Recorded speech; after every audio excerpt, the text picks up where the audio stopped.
Shalom pessoal, tudo jóia? Aqui é o Eli do canal Mais de Sião e hoje nós vamos estudar sobre um assunto que eu considero super importante.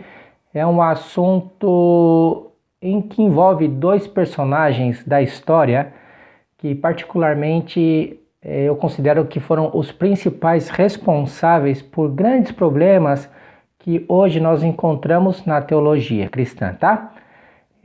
Nós falaremos sobre Marcião de Sinope e sobre o imperador romano Constantino. Então, Marcião de Sinope, ele nasceu em 85, depois de Cristo. Ele era natural da cidade de Sinope e essa cidade ela está localizada junto ao Mar Negro, na atual região da Turquia. E ele tinha os pais que exerciam o sacerdócio na igreja da época, Era não sacerdotes das tribos de Israel, mas eles eram bispos e eram de grande influência na igreja daquela época. Então Marcião, ele criou uma doutrina completamente descontextualizada, principalmente baseada nas cartas, nos escritos do apóstolo Paulo, para variar, Isso é o que a gente mais vê hoje em dia. Então todos esses ensinamentos de Marcião de Sinope é facilmente percebido na atual teologia, quando ela é estudada. Principalmente quando o assunto se refere à lei e à graça, Então a teologia chamada de marcionismo, ela propunha a existência, veja que absurdo, Marcião, ele propôs dentro dos ensinamentos dele a existência de dois deuses distintos, E fator que contribuiu para o quê? Para a divisão da Bíblia e gerou os termos Antigo e Novo Testamento que você conhece. E a consequência dessa nova modalidade bíblica, ela fez com que o Novo Testamento fosse mais valorizado, mais aceito facilmente. E até hoje muitas organizações optaram por utilizar e distribuir somente parte desses escritos, que é o Novo Testamento, em vez de doar, em vez de distribuir a Bíblia completa. Eu já vi particularmente o pessoal distribuindo somente ali o Novo Testamento, que é os escritos onde você vai ver o amor, sobre o amor de Jesus e tudo mais, esses exemplares. E por que aqui temos essa concepção? No Antigo Testamento, nós tínhamos o Deus mau, o Deus dos judeus, considerado um Deus imperfeito, segundo as ideias de Marcião de Sinope. Então, quando você vê hoje, dentro dos conceitos religiosos, essa ideia do Novo Testamento é tudo mais light, é tudo mais tranquilo, ali tem a graça, Você vê a graça de Jesus ali. Então, essa ideia saiu da cabeça de Marcião de Sinope, porque ele considerava que o Deus do judaísmo era um Deus mau, um Deus imperfeito. Então, criou-se essa divisão da Bíblia, Velho Testamento, porque aqui já não interessa, tem coisa ali que já passou, e tarará, misturaram, pegaram o texto lá de Paulo, coisas fora do contexto, criaram esse conceito para tirar de escanteio o Velho Testamento. E agora a gente fica com o Novo Testamento, que é os escritos do Deus bonzinho, através da influência de Jesus, dos ensinos de Jesus. Então, Marcião, ele não entendeu que a graça, por exemplo, ela estava presente desde o Gênesis. Quando o Adão e Eva, eles pecaram contra Deus, eu vejo a graça de Deus ali. Deus podia ter exterminado com os dois, mas foi isso que aconteceu? Não. Qual foi a consequência do pecado deles? A expulsão do paraíso, mas não o extermínio deles. Então você vê, a gente se apega à causa, à consequência, e não à causa. A gente estuda as consequências, julga pelas consequências, não pela causa. E a nossa parte, o nosso erro, onde é que fica, O culpado é Deus, a gente é santo. Então, Marcião de Sinope, ele não entendeu esses detalhes. Por exemplo, outro exemplo. Quando Jonas, pregou aos gentios em Nínive, você não vê a graça de Deus? Vê, Deus mandou ele ir para lá, ele nem quis ir. Ele falou, eu vou chegar lá, o pessoal lá é ruim pra caramba, vão acabar comigo. Mas Deus falou, não, vai lá. Aí você sabe toda a história, o que aconteceu, No final das contas ele chegou lá, pregou e o pessoal se arrependeu. E quem que era aquele pessoal? Era judeus? Não, eram gentios. Você vê a graça de Deus presente quando Deus manda os profetas ao povo de Israel. Aí eles chegam lá e por causa da idolatria. Você vê, a graça está presente desde Gênesis. Então essa ideia que, a lei veio pelos judeus e a graça veio para Jesus, então agora, eles querem desvincular as coisas. Não tem como desvincular, um depende do outro. A lei e a graça andam juntos. Se não existe lei, não existe graça. Então, Marcião de Sinop, ele criou toda essa ideia completamente descontextualizada, essas doutrinas, essa teologia, e por causa disso hoje a gente sofre, a gente não consegue compreender o contexto bíblico, a gente fica baseado nessas ideias, no conceito teológico e não no conceito geral bíblico. Então, Marcião, uma das piores que ele falou foi que a criação do Deus, do Velho Testamento, quando começou, paganismo, entrou aquela guerra de deuses, Deus bonzinho do Novo Testamento contra o Deus ruim do Velho Testamento, o Deus dos judeus, o Deus dos gentios e tralalá, trilili. Então, a criação do Deus do Velho Testamento foi uma aberração, não foi uma benção aquilo, mas uma contradição. Por quê? Pois ele considerou uma asneira. O cara era, macho, ele considerou uma asneira criar o ser humano para depois lançá-lo à perdição por causa do pecado de Adão e finalmente levá-lo à salvação, através de Jesus. Então aquele Deus do Velho Testamento lá, ele era meio biruta. Então Marcião, com as ideias dele, com a influência do pai, depois com a influência dele, ele gerou ele criou muitos problemas para o conceito cristão. Porém, mais tarde, o próprio catolicismo não aguentou o cara, vamos dizer assim, e excomungou ele. Porque o cara realmente passou dos limites com todas as ideias mirabolantes dele. Então acusaram o Marcião de herege, só que, infelizmente, muitos daqueles conceitos equivocados dele permaneceram no catolicismo. Depois veio o protestantismo, depois foram saindo as novas igrejas, e esses conceitos continuam na teologia de cada uma dessas denominações, começando pelo catolicismo romano. Então, passou o tempo, Marcião de Sinop morreu, e praticamente 165 depois da morte dele, do Marcião de Sinop, ocorre então a ruptura do cristianismo com Jerusalém, e o cristianismo passou a ser sediado em Roma, e então desvincularam o judeu, deixa para lá, Jerusalém deixa para lá, e agora a religião do império, romano.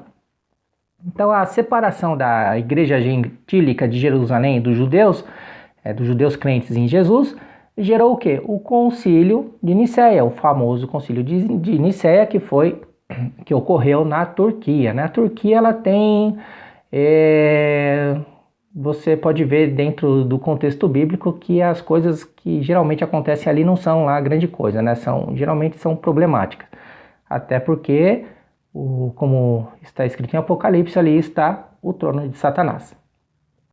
Então lá na Turquia teve o concílio de Nicéia, os bispos do Império Romano, da religião do Império, se reuniram para definir o novo cristianismo e as tradições agora que deveriam ser seguidas. Então, sobre ordens de quem? Do imperador romano Constantino. Vamos dizer assim que foi o Constantino que estabeleceu o cristianismo moderno. Ele junto com a turminha dele, a patotinha lá.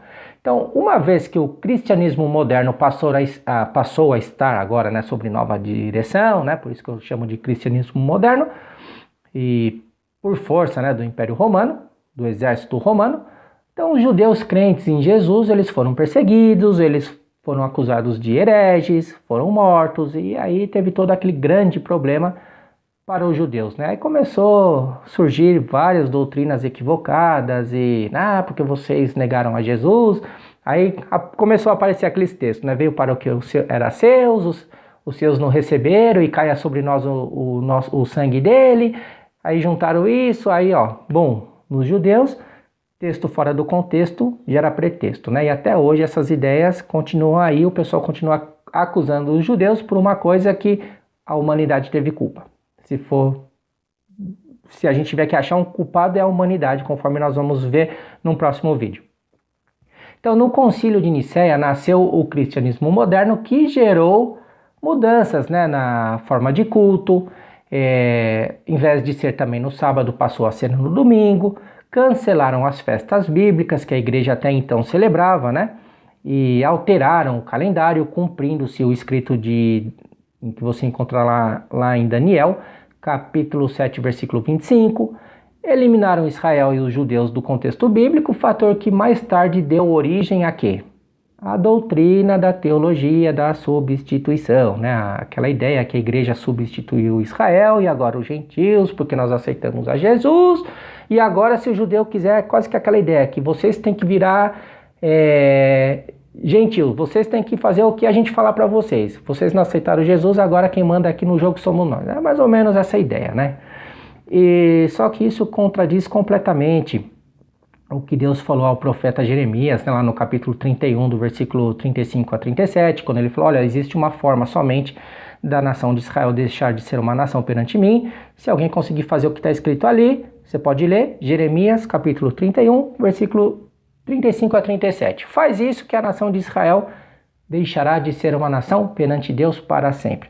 Agora, também contradiz o que Paulo falou lá na carta aos Romanos, né, capítulo 11, sobre Israel, sobre a importância dos judeus e tudo mais. Então, esses textos não valem. Então, nesse período também surgiu a doutrina da Trindade, né? Que aí, naquela guerra de deuses, né, Deus bonzinho, aí, pum, nasceu a Trindade. Deus Pai, Deus Filho, Deus Espírito Santo, colocaram todo mundo no mesmo patamar, colocaram Jesus, tiraram ele do contexto dele, de Messias, e já deram um upgrade em Jesus, colocaram ele agora no contexto de usurpador, e aí continua a história até hoje, né? Então, por esse motivo, é importante que você saiba que não tem como a gente considerar, numa visão geral, que a teologia seja 100% confiável, né? Ou compatível com o contexto bíblico geral. Por quê? Por causa dessas más influências. Por causa dessas coisas que vieram lá do antepassado, né? De Marcião de Sinop, não somente dele e de Constantino. Esses dois, eles tiveram as influências deles negativas, vamos dizer. Agora, dessas ideias que surgiram, foram sendo criadas novas ideias. Então, ideias equivocadas serviram de base, e dessas ideias equivocadas foram surgindo novas doutrinas, novos pensamentos, e tudo isso foi contribuindo para quê?